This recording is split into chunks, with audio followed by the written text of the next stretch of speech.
Hello and welcome back to the channel. We talk horror here. If that's something you enjoy, please consider liking and subscribing. We're going to talk about some recent releases today. So this is going to be a little bit of a shorter episode. I'm going to talk about 3 movies that I like quite a bit and then 1 movie that I didn't care for as much. Let's get into it. Red Rooms is a French-Canadian courtroom drama / psychological thriller that I thought was absolutely incredible. If there's one thing I want you to take away from this entire video, it's that you should watch Red Rooms.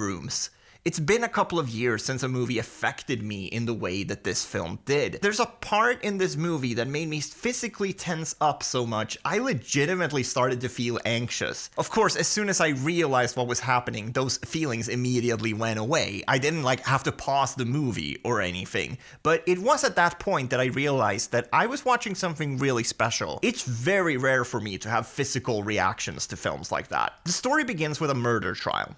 We see the opening statements from both the prosecution and the defense as the camera moves all around the courtroom in what's made to look like one long take. They explain that the man on trial is accused of 3 murders, 2 of which there are videos of that have been found on the dark web. But none of the people participating in the trial is our main character. Towards the end of the defense's opening statement, the camera zooms in on a spectator sitting in the back of the courtroom. Kellyanne. By the media, Kellyanne is called a groupie of the alleged serial killer, and she doesn't defend herself from these statements. She shows up to court every day even though she seemingly has no connection to the case. She makes friends with another person there who straight up admits to being in love with the accused killer. And from what we see of Kellyanne, from what she's doing alone, she certainly also raises some red flags. But her true motivations aren't really clear, and that's what makes the movie so incredibly unsettling. As someone who enjoys true crime documentaries a lot, I must say I found this movie's exploration of voyeurism very fascinating. Because at its core, as an entertainment form, true crime is quite exploitative. But we are never really forced to think about that while consuming it. So to have a movie like this, where the victims' families, who are in so much distress, are literally sitting in the same room as spectators like Kellyanne who choose to be there, I think it's quite gripping. I'm sure I've mentioned this before on the channel, but I am such a huge sucker for movies where the main character just jumps headfirst into a very deep rabbit hole. And that's really what the core of this movie is to me. Kellyanne is shown to be highly intelligent and successful, but this obsession she has with the case takes over her entire life, and we, the audience, are left wondering, for what? And even now, after I've seen the whole film, I'm not sure I've puzzled it all together. What I do know, though, is that this movie feels very current. It doesn't only engage in a conversation about true crime, but also technology and how the two are interconnected. Kellyanne mostly lives her life through screens when she's not in the courtroom, and that level of isolation is clearly not good for a person, since it can send you down some pretty dark paths. And this is a bit of an aside, but if you want a real-life example of that, you just need to turn on the news. So many people have been radicalized through the very platform you're watching this video on. To put it simply, movies like Red Rooms is exactly the reason I started this channel. I've seen a couple of YouTube videos about this movie, but I've heard nothing from the more mainstream critics I follow. I don't know, I just hate when films like this go under the radar. Society of the Snow has a bit more prestige to it than the films I usually talk about on this channel.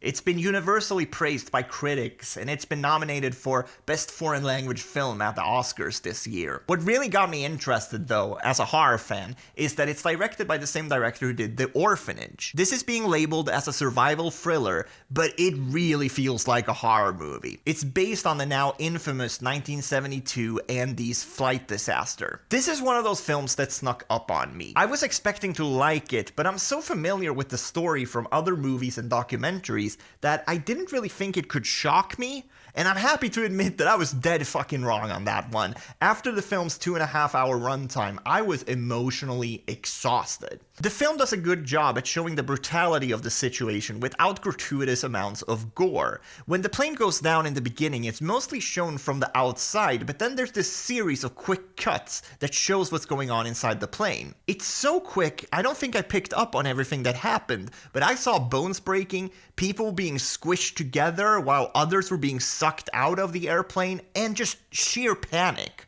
There's another scene later on in the movie where there's an avalanche, and they do a similar thing there. Both of these scenes are devastating to watch. As a whole, I would say the film perfectly balances between showing the horror of the situation and the triumph of the people who got rescued. It's very easy to only focus on one of those things, sensationalizing the story. Society of the Snow doesn't fall into the trap. I think this movie is going to stick with me for a long time, so I feel like I'm still digesting it, but if you have any interest in this story, you owe it to yourself to watch this one. Reliance was released on Hulu, and it's the directorial debut of Jake Johnson. I'm not too familiar with his other work, except for seeing a couple of episodes of New Girl here and there, but the premise really intrigued me. Jake Johnson plays the lead as a guy who's sort of down on his luck. He lives with his mother after a pretty bad breakup, and on his way to work one day, Andy Samberg pulls up in a limo and tells him to get in. Andy Samberg plays himself here, by the way, and he explains that Jake Johnson's character has been selected to play a twisted game on the dark web, but if he wins, he gets $1 million. The game is a literal survival game where there are these people hunting him, but if he survives for 30 days, he gets the money, and there's a loophole. To ensure that no one else gets hurt in the process, the hunters can't strike when he's with someone else.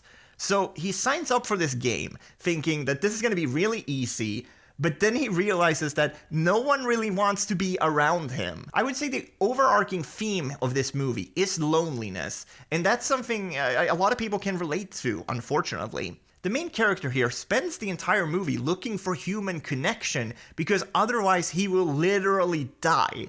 There's something really beautiful and sad in that premise alone. And then, of course, it's also quite humorous because he ends up pushing people away by, these insane claims that there are a bunch of people out to get him. There are some people that stick around for longer periods of time. One of them is played by Anna Kendrick, and I thought her chemistry with Jake Johnson was really good. I almost found myself wishing the movie would turn into a standard rom-com, but ultimately, I'm glad it didn't. Before we move on, I want to say that I maybe wish the third act of this film got a little bit darker. There are some tense moments earlier on in the film, but it feels like it loses its way a little as a thriller. Out of the three first movies I've talked about here, this is definitely the one I like the least, but if you want a surprisingly heartfelt comedy, I think this is a good watch. I figured it was only fitting that I talked about the biggest horror release of January, which was Night Swim.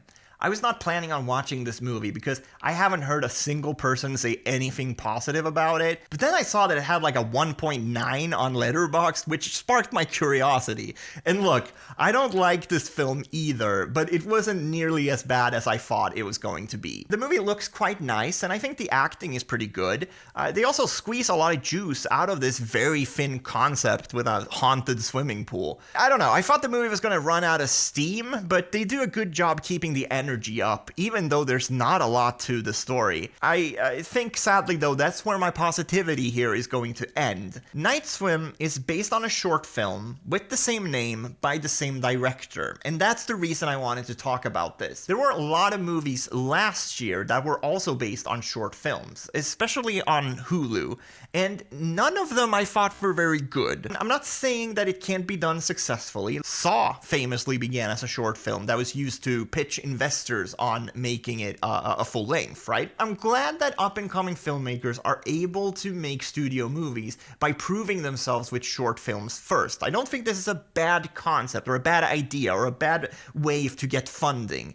I guess Night Swim just left me wondering what it was about this specific concept that had to be a feature film. I think the story of a haunted swimming pool is so paper thin that there was no way to make this movie very good unless they went in a more surreal, dreamlike direction, which they of course didn't do. Instead, they just throw around a lot of different ideas in the third act, and nothing really sticks. And some of these ideas were completely lifted from other films. There was one shot in particularly that made me burst out. Wait, you can't do this! You can't do this! Because it was exactly the same as another fairly recent horror film. All of this makes it really hard for me to have any enthusiasm about the film. It's not one of these movies that you can laugh at because it's so appallingly bad. It's just very dull. Thank you so much for watching. Leave a comment, leave a like, subscribe if you haven't. I am trying to get videos out more regularly, which means there's probably going to be some more of these little shorter episodes, some shorter recommendations as well as top 10 lists. But yeah, just trying to get better about posting about newer releases. And of course, I'm not always going to group the newer releases into like 10 recommendations, right? Because these videos have to be somewhat timely as well. So yeah, those were all of the movies in January that I watched that I thought were like worth talking about. And yeah, Night Swim was just really, really weird. So I wanted to talk about that one as well, even though I wasn't very positive on it. Thanks for watching. I'll talk to you guys next time. I got more lists coming up, more stuff.